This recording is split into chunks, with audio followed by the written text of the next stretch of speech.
नमस्कार मित्रांनो, तुफानच्या आपल्या यूट्यूब चॅनलवर सहर्ष स्वागत आहे। जर तुम्ही नवीन असाल तर कृपया चॅनलला लाईक करा, शेअर करा आणि सबस्क्राईब करायला विसरू नका।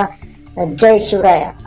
आज फक्त थोडंसं इंट्रोडक्शन म्हणून मी आपल्याला दोन गोष्टी सांगणार आहेत आणि वंशावळ पाहणार आहोत।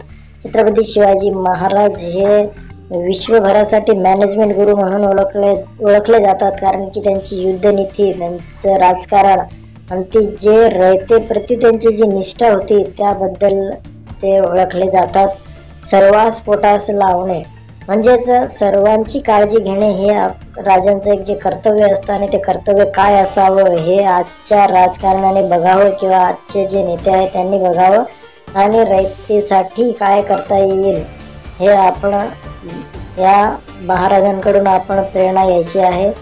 तर आजच्या पिढीला सर्वात महत्त्वाचं म्हणजे मॅनेजमेंट, आणि जे मॅनेजमेंट शिवाजी महाराजांनी ॲक्युरेट केलं होतं तेच आपण त्यांच्याकडून शिकण्यासारखं आहे। आणि आपणच नव्हे तर विश्वातील मोठ्या मोठ्या विद्यापीठ असेल किंवा मोठमोठ्या देशाचे प्रेसिडेंट असेल, हे शिवाजी महाराज यांचे जे मॅनेजमेंट गुरु ज्यांना म्हणले जाते त्या नीतीचा ते लोक वापर करतात।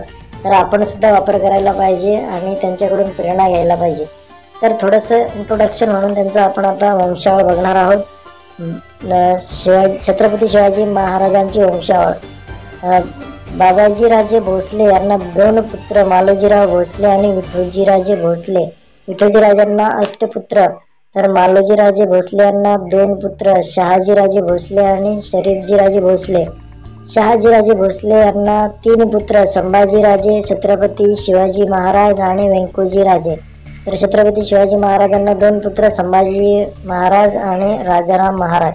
अशा प्रकारे ही पूर्ण वंशावळ दिलेली आहे, ते आपण पॉज करून व्हिडिओ स्टॉप करून आपण बघू शकता।